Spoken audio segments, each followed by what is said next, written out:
participants who have registered and who are part of this workshop.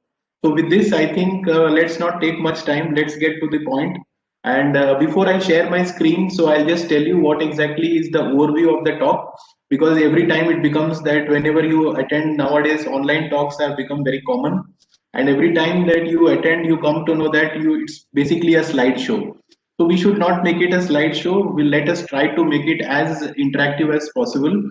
So today, what I am going to describe is my own journey as a research scholar when I was doing PhD at IIT Kharagpur. So long back from 2009 to 2013 when I did my PhD. So I am going to describe my journey. So though I am going to use slides to do that, but because this audience is very diverse, so I want to keep the technicalities as low as possible. So it's not that I'm not going to speak technical. We are going to speak technical, but we will try to keep it from the point that how, as a research scholar, I faced hurdles, how I came up with solutions, and finally, when I finished my PhD, then I thought that what bekar PhD I have done, right? So that was my thought that I haven't done anything, right? So always it's like that. After you complete a thing, that you look back over it and you think that is this the only thing that I have done? So that kind of feeling, if someone gets, then as per me, it is, I think you are on the right track of research, because research always seems very good, novel at the first instant of time. But when you are doing it, but when after some time it sees that it was such a simple thing, and did I spend so much time to do it? So that kind of journey I will describe today through my slides, of course. So let me share my slide. So Professor Singh will confirm to me whether the slides are visible or not. Sir, please see whether it is okay. I'm putting it in my screen share mode, full screen. Yes, visible. Dr. Manish, it's visible. Yeah, good. So nice. Then I'll start my talk, and I think as I told that it is my journey. Though I have given a big name, whatever ML, machine learning, deep learning, whatever is the name, applications to video analytics or camera in the broad domain of video. Basically, if we want to replace this with common terms, it is my journey when I did my PhD at IIT Kharagpur. So this is what I will give the title of my talk. So we will try to see what is the overview. So video analytics as such is like, see, any researcher will tell that his or her domain itself is the best. So on similar lines, I also would like to reiterate that video analytics, to the best of my knowledge at least, very couple of very few researchers work in this area, especially in India. So if I go to count, then the count will be less than 30 over the entire part of India. So but it's an interesting domain. So what I, through this talk, I want to motivate all of you, or few of you, to at least take up, or if you're having students, if you're faculty, if you have students, then at least motivate them to do research in video analytics. Reason is we want more people. So it's not that like we are having like we have a lot of work in other domains, but video analytics as such over the entire part of India, we find mostly 30 to 40 researchers. So this is motivated towards bringing you towards, or you or your students towards this domain of imaging. So video, as you know, is already a set of frames. Say for example, I'll give you a common example. So when we were in our early days, so we are old people, so we know we came from the domain, or from the era of antennas. So I still remember when we used to watch Kapil Dev on the cricket match, and the antenna used to move around like this. So the cricket match was not visible very nicely. So my father used to tell me, go on top and turn the antenna and ask me, confirm me whether it is okay or not. Right. So we used to run as children on top and turn the antenna and then ask whether the transmission is okay or not. So we come from that era, and now we are on the era where a small phone like this, I think I can watch any video on this, right? So we come from that sort of thing. So videos as such has been investigated earlier also in literature. Video is an interesting domain, and as we know, it's a sequence of frames. For this, again, I'll use a common analogy. So I think all of us remember in our younger days, we used to see videos in the sense that there used to be a person who used to go around the road. He had a pinhole camera, and we kept our eyes inside that, and we saw that something moved, right? So what was that movement was, the person behind was rotating that at a particular frame rate. So he was playing so many images per second or per minute he was playing. So 30 frames per second, 40, 60 frames per second, he was playing it at the particular rate. So that what was being appeared like something is moving. So if you break video into simple things, it is nothing but a sequence of photographs. So if you take a sequence of images, keep it one after the other and play it at a particular rate, then it appears as if something is moving. So that simple is a video, but it is a sequence of photographs. So we need to analyze the photographs, and what constitutes the video is how the people are moving in the video, objects are moving in the video, or the camera itself is moving. Nowadays, as you have seen, nowadays eyes are everywhere. So in your corridors, in your workplace, at your apartments, right, on your traffic junctions, cameras are everywhere. So there are two types: one where the camera is kept fixed, and the other where the camera is moving. Suppose you are on a car and you are taking some shot with the mobile phone, then the car is under motion, so your camera is also moving. In addition to that, the objects are also moving.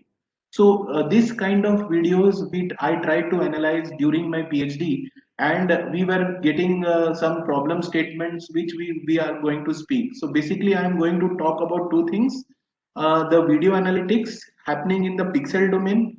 Pixel domain means where there are images, how to do video analytics there. Along with that, an important thing where we could do imaging in the stored domain also, in the compressed domain where it is stored. There itself we can do instead of doing it in pixel domain. So applications are many. I will focus on one application which I looked as part of my PhD, which is stabilization, video stabilization. So this is the overview of my talk. Let us go into specifics. So as I think they introduced me, that I worked in the intersection of computer vision, pattern recognition, as well as video analytics. So this area is basically in that intersection domain. So what I try to do is I take some videos and try to explain you. Videos nowadays you are seeing in WhatsApp, you are seeing in all your social media, etc. But I am showing you some videos from analytics point of view. So if you see these videos here, so let us not focus on what I have written on the slide. Okay, so let's focus on the videos what we have.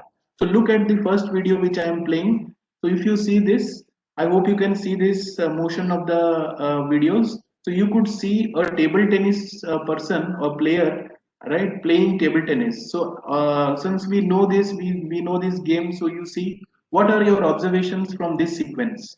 So from this sequence, you can observe that only the object is moving, the hand of the person along with the table tennis ball, but the camera is fixed. The camera is not moving. So again, I'll play this.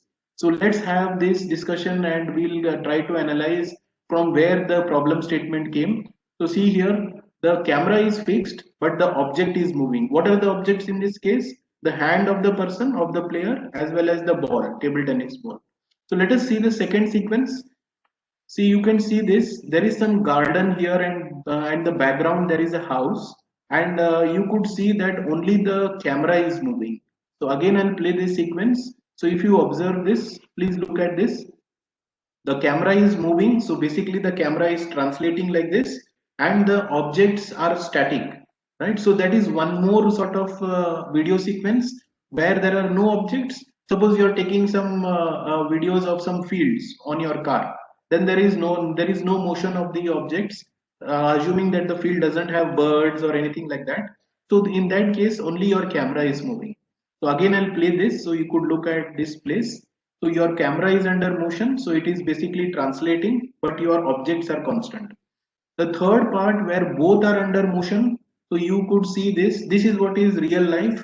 So you will have the camera which is moving as well as the object is also moving. So sports videos, real life videos, you are trying to take some traffic surveillance and you want to pan tilt like this. So there are examples here. So you could see here the motion of the camera is also there. The camera is sort of going behind, right, zooming, as well as along with that you can see that the object of the player. So it's a lawn tennis. So you could see that object. So basically what happens, the person is, so cricket videos you could see where the camera is under motion.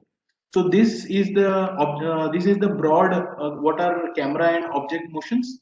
Coming to the problem definition, so when we saw these videos and we saw these objects and cameras having motion, but what was typically the acquisition process. So this is how the videos are acquired. So along with this, we were observing that whenever videos are handheld, suppose I take my phone and take a camera, and suppose my hands are not stable. So my hands are not stable maybe because of different reasons. Maybe I am on a moving vehicle. Maybe I have some defect of my hand which helps me to do this shape, right? So which my hand is not stable.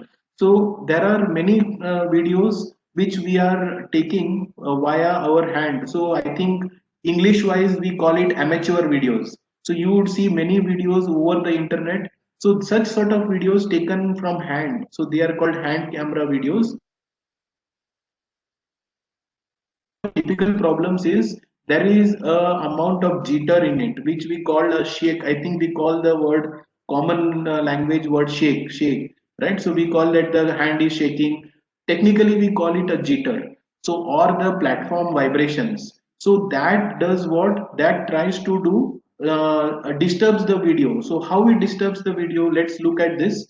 So let's look at this particular sequence. So this was taken at IIT Kharagpur campus. This if you could look at this video, so what do you observe from this? There are a lot of handshakes, and due to the handshakes, you could see that the cycle and the car which is coming are not stable. So I'll play it again for you to see it. You could look at this, the person who is coming on the cycle. So if you are doing some sort of segmentation will never work here, because the object also is movement is under not only typical motion, that it is coming in front or going sideways. Along with that, it is going up and down. The reason for it for going up and down is that the motion of the camera is not steady. It is not taken via a tripod. So we cannot expect that real life every time I will take a tripod and go. So typically what happens, the this video acquisition process is under a lot of problem. One of the problems that I have shown here is this, it has a jitter. So now what to do? So if we do not remove this jitter, then what happens? Any processing I want to do later will fail. So that will make it useless, because along with the normal things, this jitter is also added or subtracted to it, which doesn't allow the normal video processing to take place. So the main objective is to, can we remove the jitter? So this is the objective of the work, right? So here, this is the motivation. Let's come back to the motivation. So this is what is, please read through this slide. So it says that video acquisition process, if not, these jitters are not removed, then you are not able to do any sort of video processing. So this is the problem statement that was chosen. And when we did the literature review, so we came to know that in case we want to stabilize the camera, basically we want to stabilize the camera, then you have to choose a proper camera model, right? So the camera model which we chose was affine. So affine camera model we chose, which consists of translations, which consist of scaling, that is zooming, which we call, as well as some amount of rotation. So this is the camera model which we chose for the problem at hand, that we want to stabilize our videos. Basically, we want to remove the jitter. So we chose this camera model, and we came to our literature review. So whenever you do research, you review the literature to find out which are the best methods. So it's very common that whenever you do any research, you are not the first person who is doing it, right? So there are n number of people before you who would have done it, and there are n square people who will do it in future, provided you do it in a way that they like to read and change it, right? So when we did this, I particularly did this particular survey, I found that there were traditional, those days were non deep learning days. So this was way back in 2009, 2009-10. So it was, deep learning was not very large, but machine learning was present, right? So where via these classifiers were there, so all these people were available. So what we did was, we tried to see whether there are some existing, there are some people who have done this particular problem, and we came across several methods where traditional feature descriptors like SIFT. So here we have written SURF surf. SIFT is scale invariant feature transform. Surf is speeded up Roper's features. They were used for the stabilization problem. But people were observing that the stabilization performance was not very good, and it was failing in if there is lot of change in the illumination, and if there are lot of jitter, still the stabilization was not good enough. So that gave an hint, can I do this particular problem still in the pixel domain? So then I came across some feature extractor called region feature extractor, which was called maximally stable extremal region features. So this was proposed by researcher called Matas et al. And but they had not used it for stabilization. See my research journey. So when I did this research, I saw that there are some features, point features like shift, serve, which have been used for stabilization. But I observed that okay, this is over the entire frame. So will not any region features be useful? Why only point features? So this was my research question that I was raising to myself. And when I tried to explore region features, I saw that this was the best region feature available. However, it had not been applied for video analysis. So this was used for object recognition. So what do I mean by object recognition? I have this bottle with me. I take a photograph, still image photograph of this, then it will put this feature will take this and say it is a bottle, water bottle. So such sort of objects, mobile phone is there, pen is there, book is there, then it will tell me that these are the objects. So this was used for image applications like object recognition, but it was never used in video analytics. So my idea was, can I somehow adopt it to the video stabilization? Can I bring its application to video stabilization? So these were the question that I was raising. Please mark my points. I was raising English kind of questions, right? And I was not still technically doing anything. So this was my research questions. Can we use or can we explore the region features to video analytics? So this I wrote down in my book. Can we use this? Can we use this? So if you can use, then it would be novel because I searched the literature. There was nobody who did it. So how to now came the technicalities, how will I do it? So this work took around 6 to 8 months of my time. So though I am explaining it in 5 minutes, it looks simple, but it took away some 6 to 8 months where I sat daily with these features, how to adopt them. So I came to know that some amount of mathematics is required, so which we did here. So this entire mathematics I won't go into because it is mathematically involved, but I will tell you the gist. So the gist was, take, see what is the video sequence. Video sequence is nothing but a group of frames. So my idea was, from frame number 1 to frame number 2, instead of taking point features, can I take these region features? So what I did, so this was the same video what I showed here. So two frames, consecutive frames are extracted from that video, and region features are extracted. Which region features? Whatever I wrote here, maximally stable extremal region features. So I extracted these features around these two frames. Now what I try to do is, I try to do matching between this, feature matching between these two frames. So I am showing the lines, red lines, where I try to match these region features by choosing center of gravity. So how this is the gravity is mu. So the center gravity in the second frame, which is mu2, was modeled using the first frame, mu1. And when we did that, I observed that mu2 is equal to, this is the mathematics that I used. We will not go into that too much. Mu2 is equal to the affine transform into mu1 plus t. So this is what I derived from the formulation, and then I tried to experiment this with some videos. So handheld videos I had taken, I tried to use this frame by frame. So I am still in the pixel domain, try to extract these features and try to match it. So when I did this matching, so what the idea was, whichever features are matched properly are belonging to the good part of the camera, and whichever features are not matching properly, they are due to the jitter. So this was the hypothesis that I assumed before I started. I tested this hypothesis and it was true. So when I saw that, so this is what I got. This is the stabilized sequence from, so I'm showing more close up here. So this is the same sequence, but I'm showing it more close up. So if you look the amount of jitter, if you see, it's very large. right? So when I stabilized it using this MSER application, that is the object detection to this problem, I found this performance. So if you could look, the objects are still stable. However, at the borders, there is a drop. So if you look at the borders here, if you look at the borders, on the borders there are changes. So here there is shake, but if you see or jitter, if you see in the middle part, the object is very stable. As well as the when the car comes, it is very stable.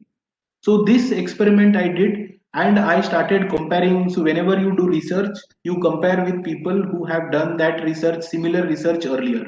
So when I did that comparison, I observed these two methods. One was using SURF, the other was using SIFT. And when I was using region features, I started observing almost 1 or 2 to 2 dB change in improvement. So I got these improvements. See, you get this 22, 25, here it is 25, 24 is 25. For different sequences, I started getting better accuracies here. So this is the metric, this is the objective metrics. So this I have written here on top. So when I calculated for the videos, these were the videos, outdoor one, outdoor two, street, right? So these were the videos which were analyzed, and that is what I observed. There is some amount of better things which was happening, and this came out as one of my research publications, which was published because it was novel in the sense that nobody had explored region features for video analytics, especially for stabilization. So this was thing. But what happened was, when I was doing this particular problem of adopting the MSER to video, I also faced problems. So this is one of the problems that I faced. So one of the challenging videos I'm showing here. So here you could see there are some birds. So 3 frames from these videos I have kept, and when I applied this MSCR, I saw that it failed for this video. So when you are doing research, you are thinking that it works for all. Finally, you find a failure case, right? So then you are very like anxious to know whether I am doing correctly, or whether like what is happening, right? So see, for majority of the videos, it is working fine. Why for this particular video it is not working fine?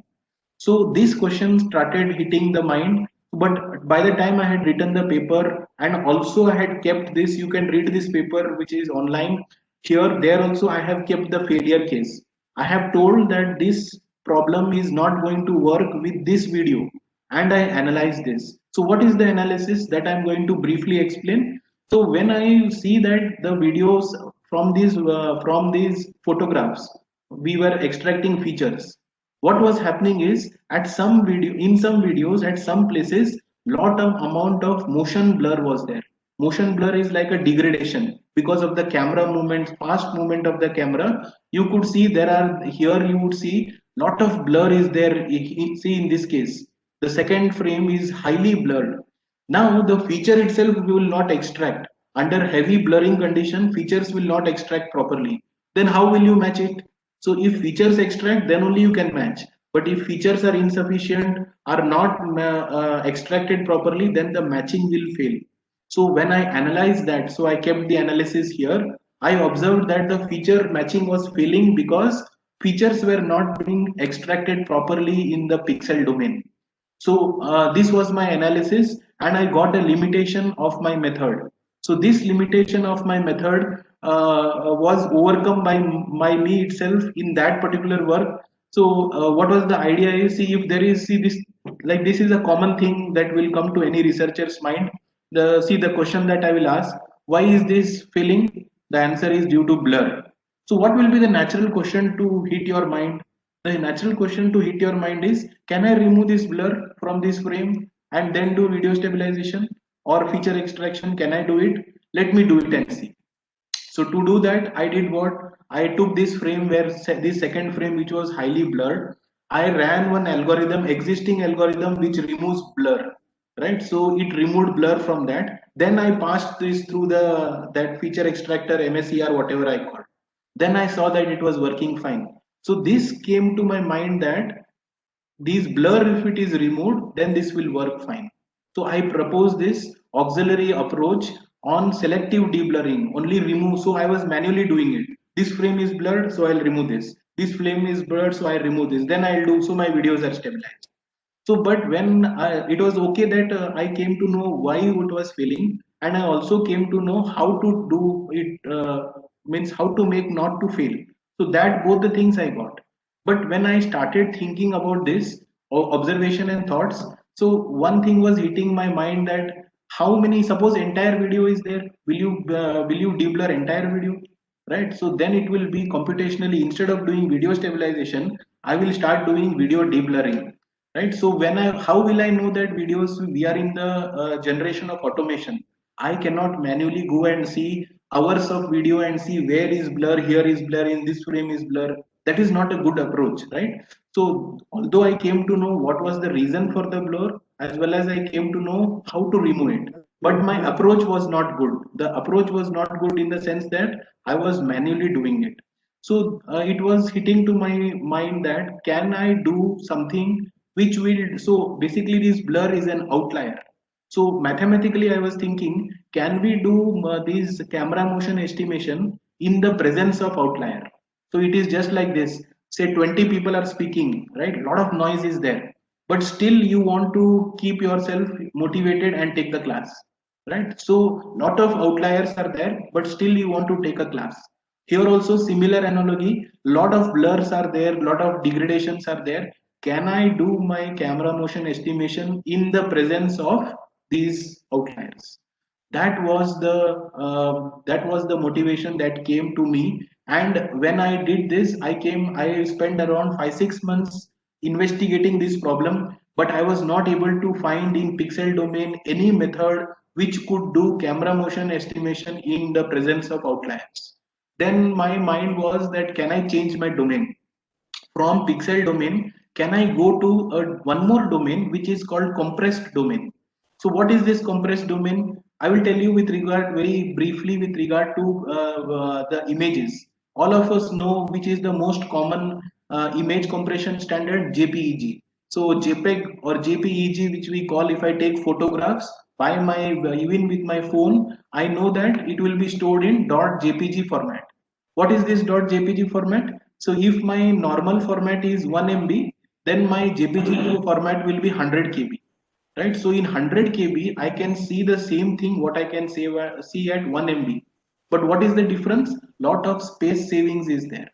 Similarly, for videos also, instead of keeping large amount of video, people compress it and use compressions like MPEG, H.264. So these are the MPEG videos, .264 videos, they keep it in the compressed format. So the idea was, can I go to compressed domain, the compressed format, where the video is stored in MPEG or the video is stored in the H.264 format, and there can I go and do the video stabilization.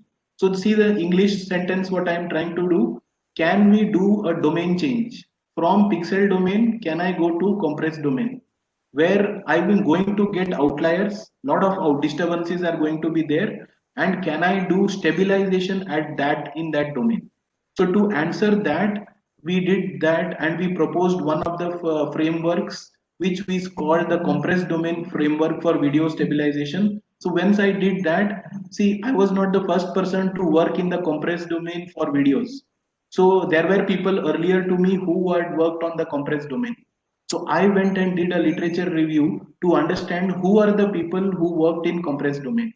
So I came across a method which was proposed by Su et al. So here I am listing this researcher, an important researcher which helped me, because from these papers I got to get 2 3 ideas which helped my research.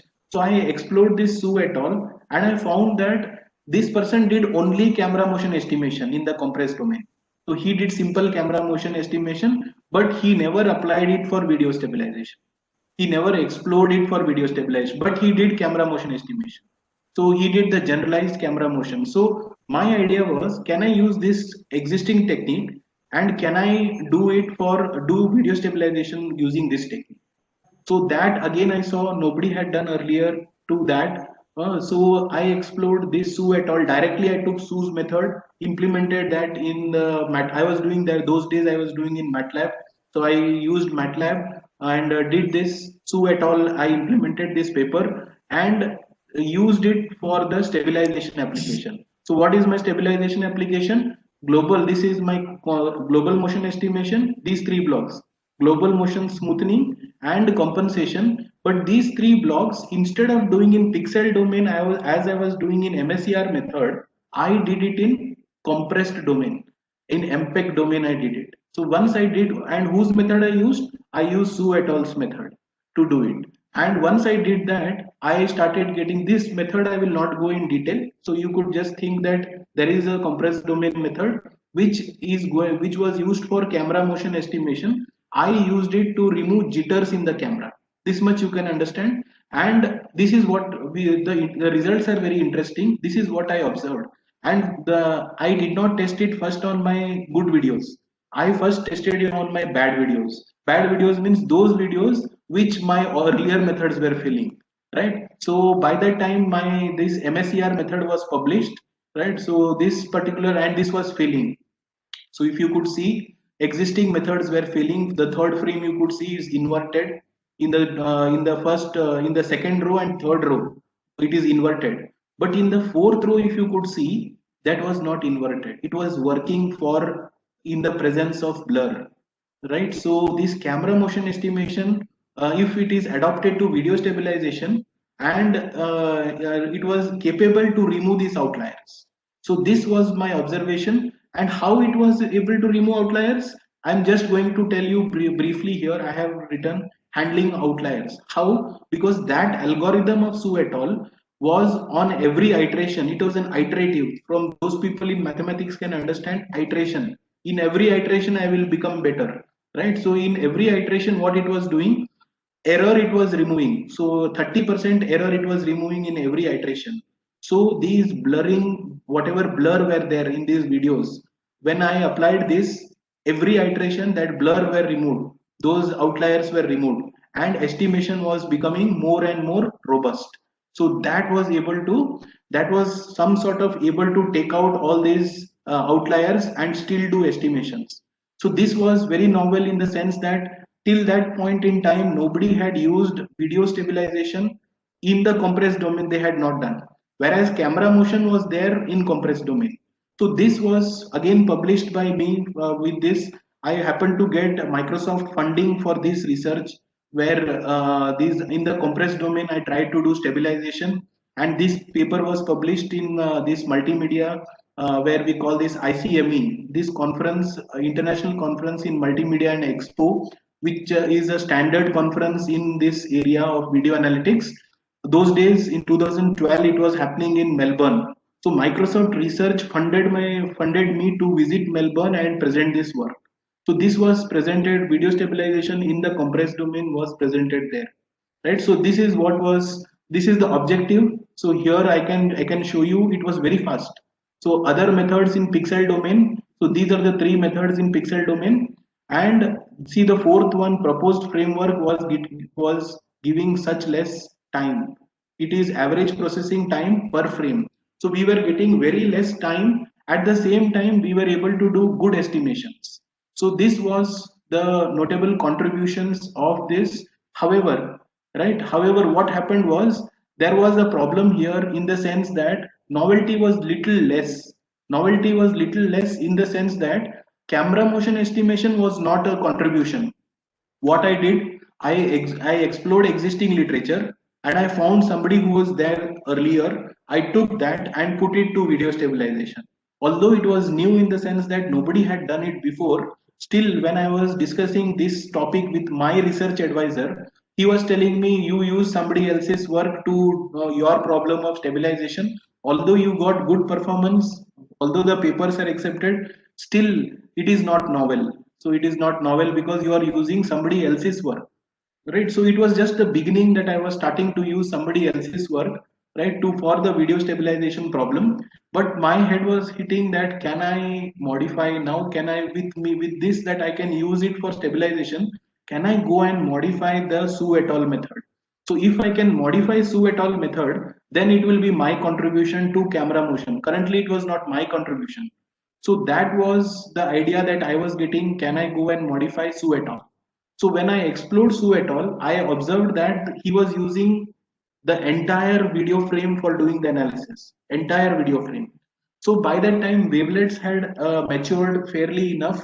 So something was coming to my mind. He used the entire frame to do the camera motion. Can I do subsampling? Can I do subsampling and use only part of the frame? So by that time, I observed. So this is an example what I am showing here. If you take an image, so image, this is Lena's image. If you put wavelet analysis to this, you will get four subbands. Which are the four subbands? You will get LL subband, LH subband, HL subband, and HH subband. So these are the four subbands that you will get. And if you observe the LL, the first one, here you will get average information. So in this photograph, the average information is Lena's photo, right? So that you will get here. And in the rest of the three bands, you can see that there are edges. So you will get details. So you will get edges. So I was trying to see whether I can use this concept, wavelet concept, to Su et al.'s method. So I did that. So these are the two frames. I think you have seen these two frames at the start of my talk. These are the two frames, and this is the motion map. This is the how the frame has moved. So what I tried to do is I applied wavelets instead of photograph. I applied this wavelet to the vector. So when I applied it to the vector, it split into four bands: LL, LH, HH, and HH. So now I was interested only because camera is moving. My main area was camera, not on the object, because I wanted to remove camera jitter. So when I saw that, I observed that this average motion, the camera motion is present in the LL band, and HH bands are having the object motion. So that idea came to me, can I use this average motion, which is in LL band, and do the estimations? So instead of using the entire block, instead of using the entire vectors, I am using subsampled vectors, little bit less. So when I did that, same Su et al.'s, you could see this equation. I will go back. So you see this equation of Su et al. MT is equal to argmin. So this error, this minus this. So this equation I modified. Instead of taking the motion vector, I took the LL band coefficient. See here, MT is equal to argmin. Error term, instead of using motion vectors, I tried to use only the LL band coefficients and did the normal estimations. So what I expected here was I should get less amount of time, but my accuracy should not be very good because I am using half of the field to do that, but the time saving should be very good. So that is what I started observing. So I am showing you one of the sequence, Coast Guard. So look at this sequence. The camera is moving left, the objects are moving right, and there is a little bit of tilt. So again, I will show you this video. The camera is moving right, left, the objects are moving right, and there is the camera is also gone on top. So I estimated this for this sequence. See this tilt motion here. The left graph shows left is the tilt motion. The right graph shows pan motion. So I observed, and this x-axis is the frames, because this is video sequence. I have so many frames. So in this sequence, I have analyzed for 100 frames, and I observed that if I did the full estimation, red color graph, the arrow here, the marking shows for the Su et al. Method. And if I use only LL band, I will get this. This is shown by blue. So I was able to see that almost the accuracy is very similar, not very different. It is similar. But when I observed that there is around 25 to 30% drop in the proposed method. So if you use LL band instead of using the entire band. So if you use LL, you will get, see here it was 32 milliseconds. Here I got 25 milliseconds. Theoretically, when I try to see, we should have got half. So 32 means I should have got 16. But I was not getting 16. Reason is certain amount of time also goes away in taking the wavelet. I have to apply wavelet, DWT. That also should take time. So little bit of time was also going to the wavelet transform that equation. So that equation also was taking time. So it was adding up to 25 milliseconds. But still, if you could see, there was 30 to 35% in decrease in computation time. So this was also presented in Krakow, Poland. So at one of the very good conferences called Picture Coding Symposium, and we got good feedback on this work. Okay, so this is the summary of the last of this work. 25% savings we were getting, and we were getting the moving like I am not going to talk about segmentation what I have done because of lack of time. So I think I have around 15-20 minutes left with me now. So I'm again coming back to my research story that I had done MSER method, I had done within the pixel domain. By that time I had completed compressed domain method, and also my advisor had asked me to look into the effects of this, whether you can increase novelty of Su et al. That also I did, right? But still it was not we were not doing very novel work because we were trying to do here and there modifications. This was around 2012 13. By the time it was 12 13, and by the time machine learning had come up in a big way, so there were many algorithms in machine learning which were available. So I did little bit shift. I kept my domain same, that compressed domain I kept same, but now I try to see that let me not use these equations. See, these are equations are there na here, ll minus this, these equations I will not use, right? So let me do machine learning to learn these motions. Can I do it? And by the time many machine learning algorithms were already available. So by 2012-13, I shifted my focus, that I finished certain part of my research. So almost 50 to 55% of my thesis was okay. My publications were also there, but still what was lacking was there was no novelty. In the novelty in the sense that it was not fully novel. Some conferences and some medium quality journals I had got, but it was still not satisfactory because the novelty concept was not very large. So my last work, which focused on bringing more novelty, was this. So these were the thoughts. Machine learning had matured, so my thought was, can I use machine learning to do it? So I came to this and try to analyze each pattern. What is zooming, what is panning, what is tilting, etc., etc., right? So to do that, I took the magnitude of the motion vector as this is the motion vector. So this is, I'm just explaining you very briefly, this is the motion vector between two frames. So if you look at this one, zooming, the first two are zooming. Whenever the camera zooms, it spreads like this. So this is what is zooming. And the second one is the translatory motor, the translatory motions. So if you look here, the arrow mark, the vector, this is vector theory. So if you look here, it is directed in this fashion. So it is panning right. So if you look at the next one, it is panning left. So if you look at this one, this frame is going down, which we call tilt down. And if you look here, the final one, it is going on top, tilt up. So what I did was I calculated the theta for this. So this theta is called orientation, which was taken as tan inverse of y by x. And along with that, I estimated the magnitude of the motion vector, whether it is small, whether it is large. If motion vector is very large, magnitude will be very large. If motion vector is very small, magnitude will be small. So two things I tried to analyze: magnitude and orientation. So these were the things, and I tried to start. So I try to take angle histogram. So you could see on this slide, so this is the panning left camera. So if you look at the panning left camera, here is the pattern. So this second pattern here is panning left camera. What is the direction of motion vector? Towards left.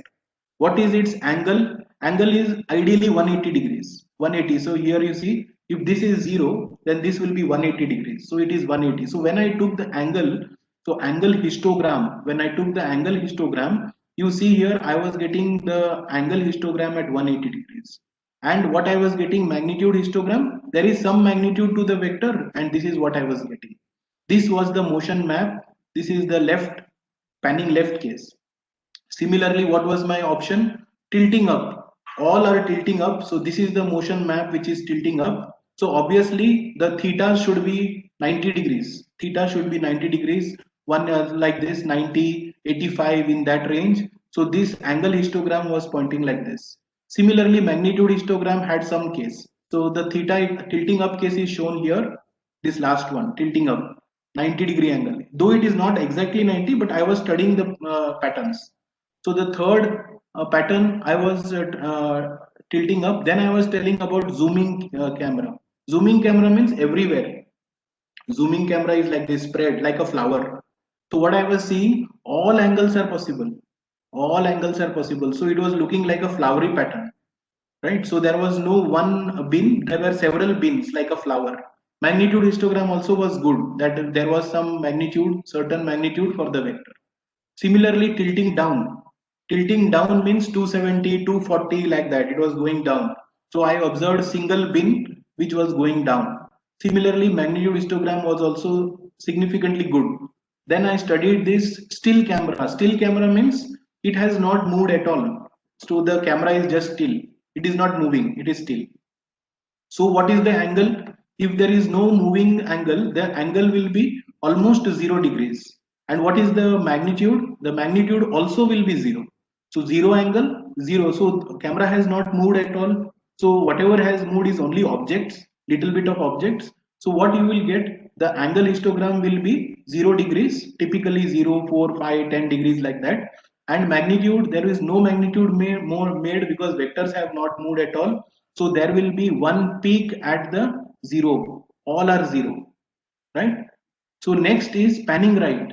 Panning right is also a little bit complicated because see, it's panning right. So the angle is 0 degrees. The angle is 0 degrees, and the magnitude, it is having some magnitude. So it is finite. So you will get a finite magnitude. So what is your observation from these patterns? Tilting up is good, tilting down is good, zooming is good, right? Panning left is good, 180 degrees. But there is a slight mismatch in two patterns. Which are the two patterns? Go back and see still camera. Still camera means camera has not moved, means 0 degrees, right? And what is panning right camera? Camera has moved, but it is panning right. So here also the angle is 0 degrees. So what will you do in this case? It is a tie. It is a tie. It is a tie between panning right and still camera because angle histogram is same for both. So I tried to see the magnitude histogram. So in the still camera case, the magnitude histogram I was getting very large. Why? Because the vectors have not moved. So obviously they have no magnitude. So here you will get a peak, right? Whereas for a panning right camera, although the vector angle vector is 0, but it has magnitude. It has magnitude. So the peak will not be present at 0. The peak will be present at certain other magnitude. So in this case, I thought that let us use the magnitude histogram to break the tie between still camera and panning right camera. So this observation I did here, and I am plotting this graph here for you to understand. So I've taken this angle histogram and split it into sectors. So if you look, no problem for panning left, no problem for tilting down, no problem for tilting up, and no problem for zooming. Why? Spread in all quadrants. But problem is there for panning right camera and still camera because the angle histogram is going to be a tie in this case. These two people is going to be a tie. So we have to break the tie, and that tie will be broken by using magnitude histogram feature. So we came to the proposed method. This was the proposed method. So the decoder is there. We again did it in the compressed domain. So we did not go to pixel because already had come into compressed domain. So we went into the compressed domain and we stayed there, and we did this classification in the compressed domain. So what are the features which we extracted? So we extracted from the angle histogram, we extracted coefficient of variation as well as dominant bin location. And this is the observation that we have. If there is a zooming camera, it is like flower. So what is the flower? Uniform spread, uniform spread. If it is panning left camera, then it is in sector 4 or sector 5. Magnitude histogram, no peak, no peak. Tilting up, it is in sector 2 or sector 3. This is the sectors. Here I am having the sector. This is 1, 2, 3. With this I am talking, right? So coming here, so it is sector 2 or sector 3. Tilting down, sector 6 or sector 7. Panning right, here there is a tie. This also sector 1, this also sector 1. So, but magnitude camera will have dominant peak in the 0 bin. But in the panning right camera, you are not going to have at 0 peak. So to do that, we had to do training. So machine learning, we had gone into machine learning, so we had to do training.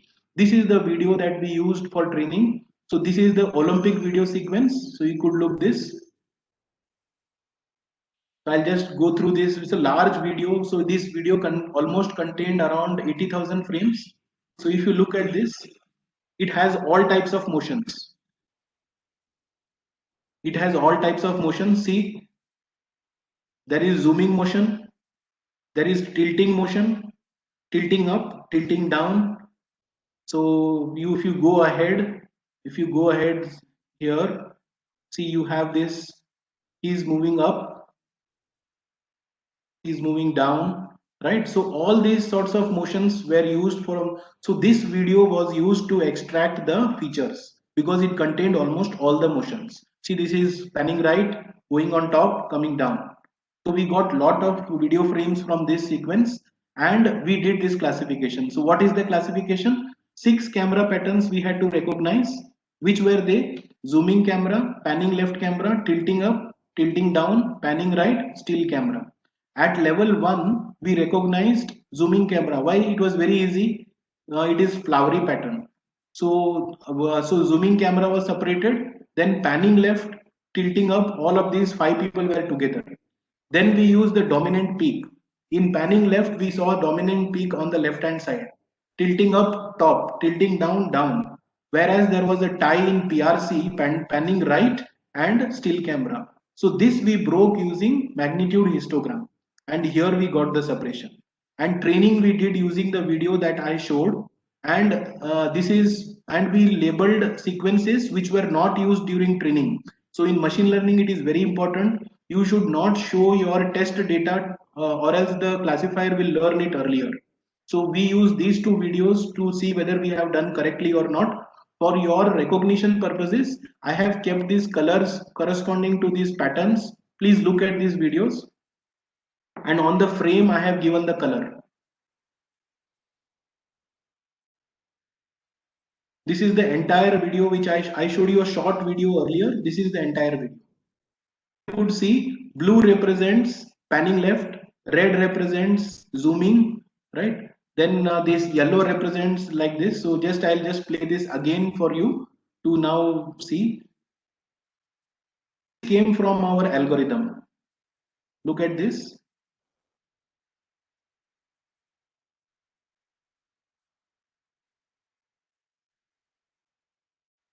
We were able to label the frames correctly.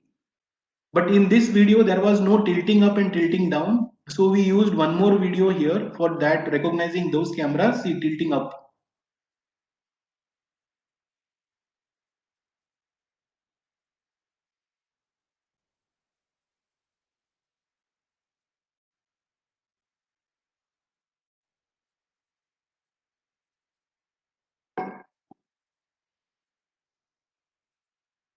I will just play this once more. The label is changing on the side of the frame. We have labeled it in that fashion.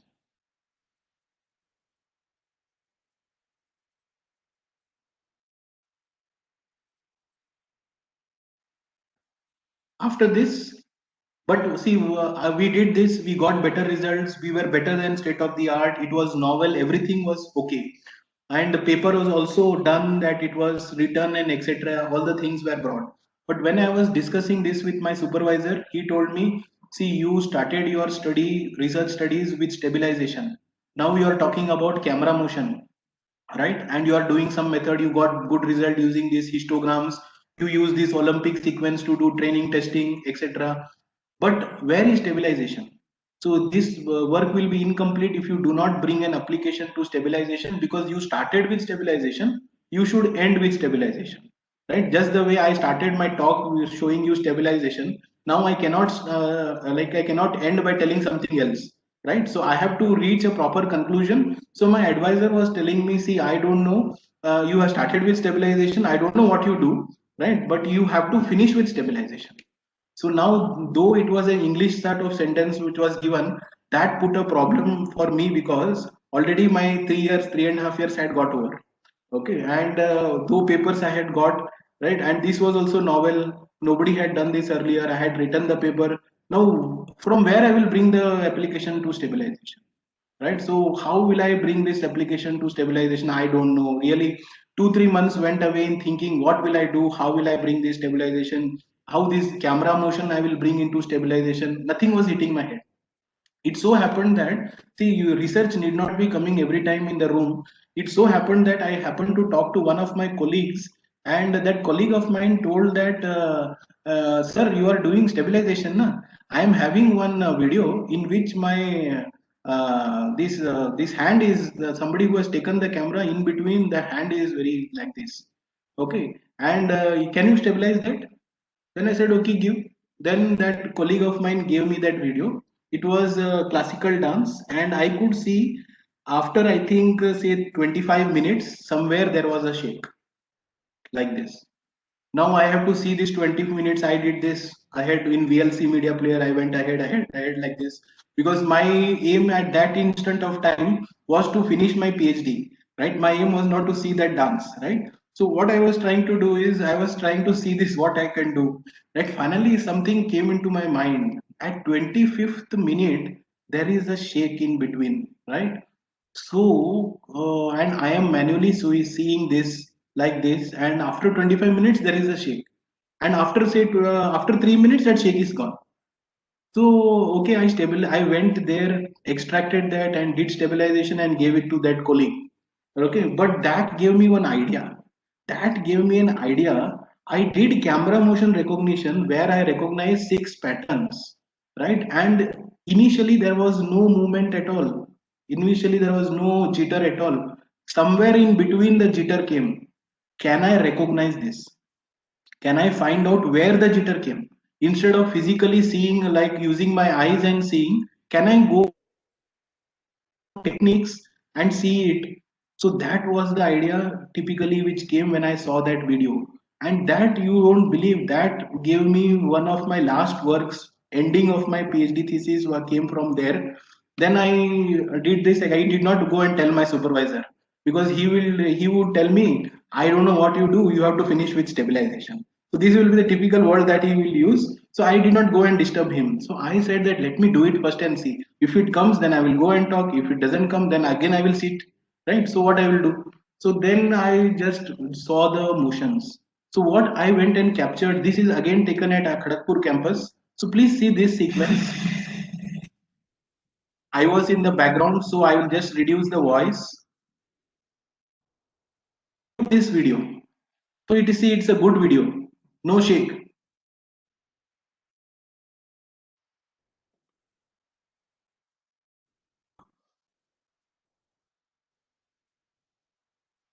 See, I introduced shake here in between, but in the middle of the video I introduced. Then again I kept it constant.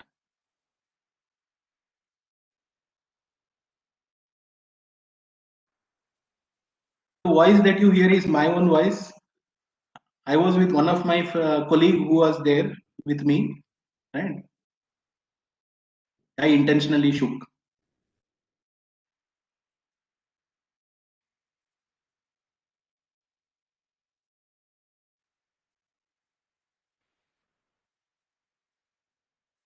Yeah. So now what I did was, I said I took around, say, so this was around 4 minutes video, right? Per second, 30 seconds, 30 frames. So I got basically around, roughly around 3,000, 4,000 frames. Now I ran my classification module on this frame, on this video, and I labeled these, I labeled all these motions. So what are the motions present in this video? You have seen panning left, then again panning right, some objects are moving, right, and suddenly, like this I did, right. So what I observed is, when I was doing this physically, I was doing this like this, the labels were changing drastically. The labels were happening like panning left, tilting up, tilting down, zooming, panning left, tilting down, like this abrupt change, like an impulse. So I plotted this label change count against the frame number.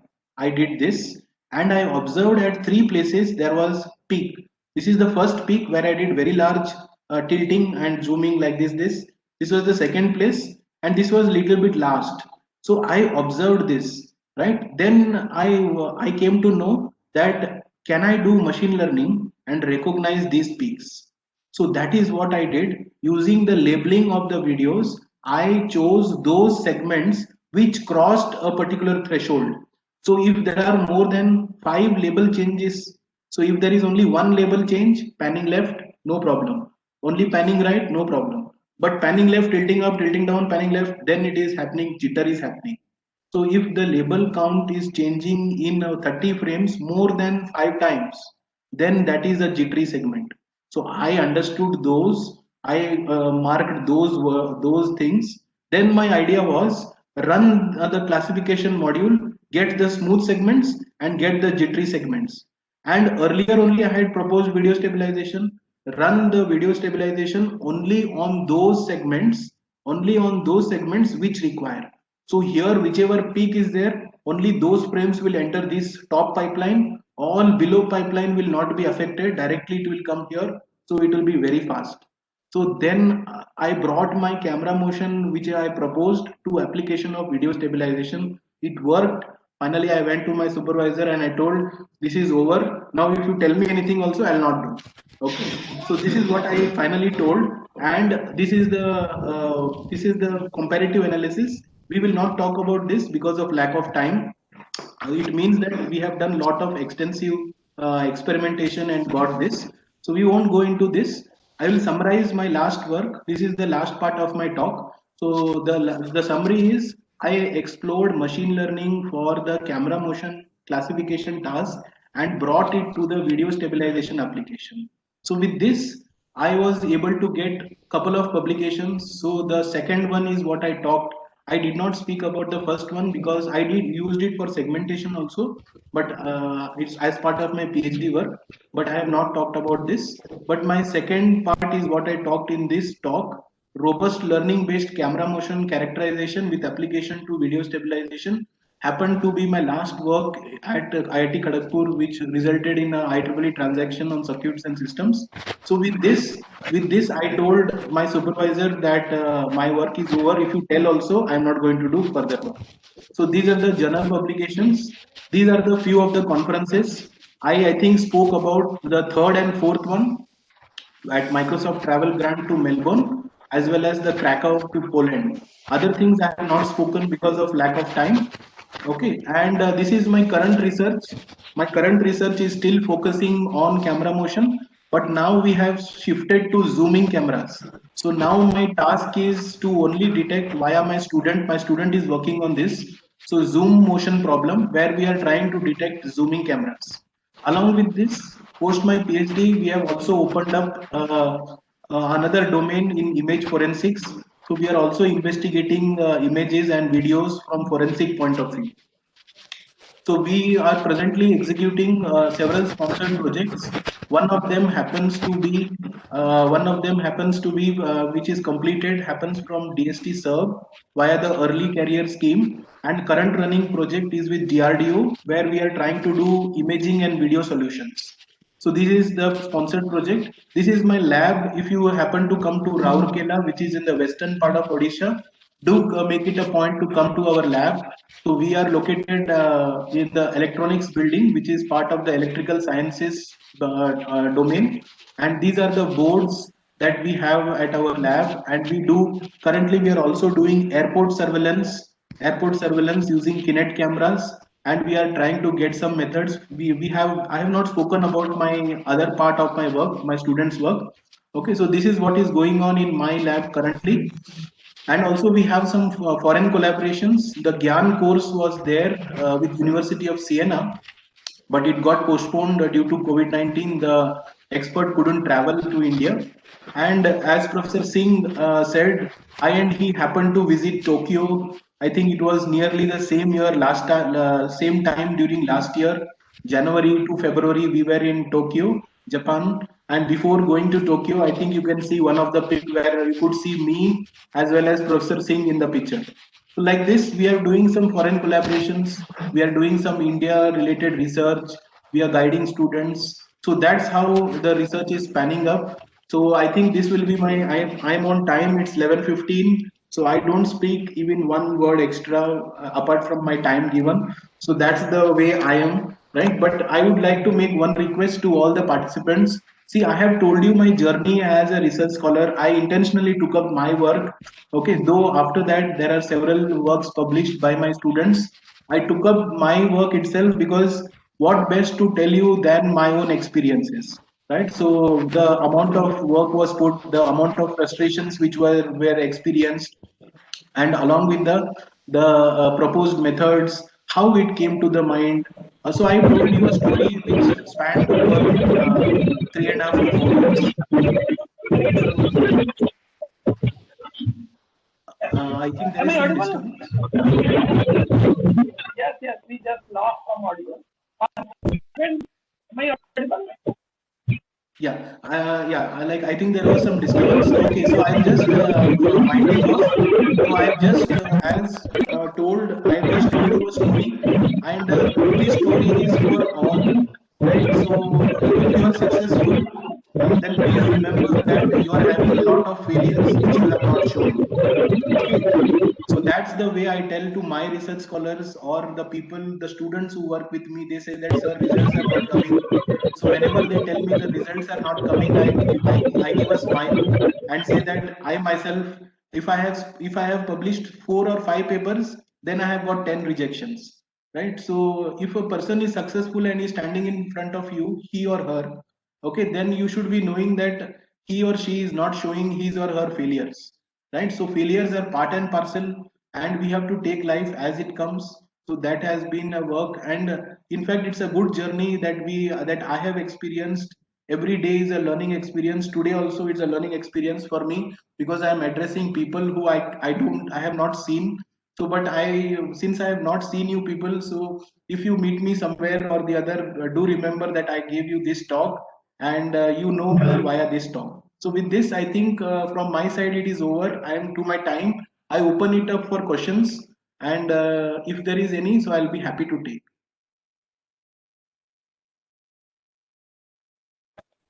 Uh, Sir, am I audible, sir? Yes, madam, you are audible. Thank sir, for such a nice talk and such a the talk was full of lots of information. Thank you for sharing your experience. Sir, I just want to know, do you have worked on some standard data set, or the data set or the pictures or images that you have used were your own only?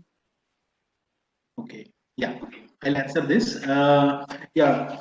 So yeah. Because of lack of time, I was not able to tell you this. It's a big story that we have to balance between India. See, I think most of you are the audience here is Indian and not international. So one thing you have to understand is Indian researchers are majorly not preferred outside India. Reason is that they outsiders always think that we don't do good research. So that's the perception that outsiders have. So there is always a problem of data set. As she asked me, even I faced the same problem. Data set, many of the times data set was not easily accessible, it was not available. Then how do we publish papers, right? So we had to write a lot of mails to researchers. Few of them gave me data sets. So I'll come back to, I think specifically since she asked me here, I'm coming up to this. If you look at this slide, traffic junction, SA1, SA2, Inter IIT were taken from my lab using the handheld camera. But if you see this Move Mouse, then Lux Zoom, Rotellary, so all these which we have seen is not taken from my lab. Okay, so it is taken from standard data sets. So there are standard data sets, as well as my own data set is available, and I was about to tell you, but we because of lack of time I have not told. So the answer to your question is, it's like complementary. Few experiments we have done using our data set, but to maintain continuity and comparison with state of the art, we have requested few researchers to give their data set. So we also have taken few other data. That is the problem. You, When we compare, sir, when we compare the result, na benchmark data sets are required actually, or the data set of the person with whom I am going to compare my result. Actually, sir, I am also working on some road anomaly detection type of work, but the only problem is the unavailability of data set of Indian roads. Right, Right. sir. Yeah. So that's Yeah. why I asked you how to compare the result, how to benchmark our data set. That is the kind of problem I am facing actually. Right. Yeah. So same problem I have also faced, but I have countered it by using requesting few researchers. They were kind enough to share their videos, and my own videos are available online. So I'll share with you my part also. Okay. So, Yes, sir. Thank you. Thank you, sir. sir, my call. So my own data set is also available. I'll just show you my own data set, and I have kept, yeah, one more thing I forgot to tell all of you. The MATLAB code or the C code that we have written as part of, I have written as part of my work, along with the data set. As she told, there is a problem of data set. I investigated video stabilization. So what I have done is I have kept my everything data set online. So I will show you if Singh sir gives me some 5 minutes time. I'll just show you my data set. It is available online. You can take my code. It is, we do research in reproducible manner. So we don't believe education should be a business. That's my own personal perception, right? That all my work my students do, I have done. Everything is available online, anybody can take it, use it, right? But we expect only one thank you mail from the person who uses, saying that we used your data set, your code, and it really benefited. And we want our methods to be benchmarked and broken. And I have seen my own methods have been broken by other scientists outside, researchers. They have done better methods than me. So that doesn't make me jealous, that makes me happy, because we were able to make a mark. And as she said, that's a benchmark. We are able to set our own benchmarks. So if Singh sir gives me 2 minutes of time, I can show you my data set. Singh sir, can I do it?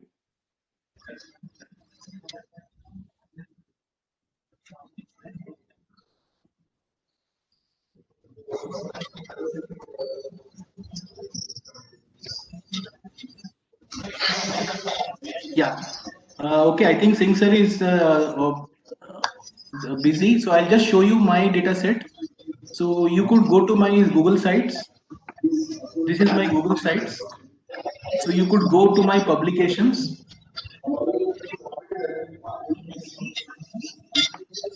Here down, you are going to get all my data. See, all my data, RAR files, data set is all available. So you have to go and download.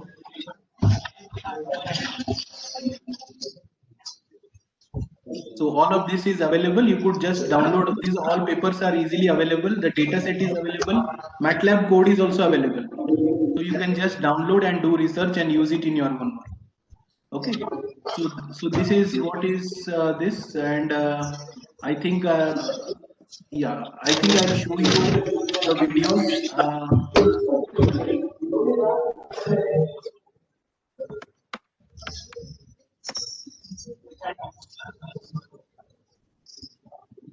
You can go to my supervisor, and the data set is available here. Video stabilization, click for download. So you can, and the last work which I spoke is here. You can click this. You will get all your videos. These videos are used for training. I think I showed you Olympic event. I showed you Olympic event. I showed you the Stephen sequence. I showed you desert sequence. All of this is available online. See, I have written these videos are captured at IIT Kharagpur campus. So traffic junction, I think you saw here it is. You can take all these videos and you could do your research. Okay. So with this, I think if there are any other questions, I can take some more questions, or else we can end it for today. Any other questions?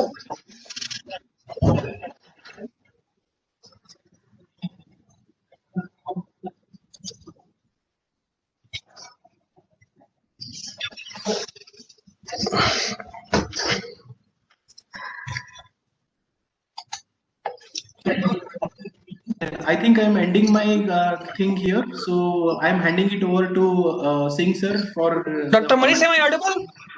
Yeah, you're audible, sir.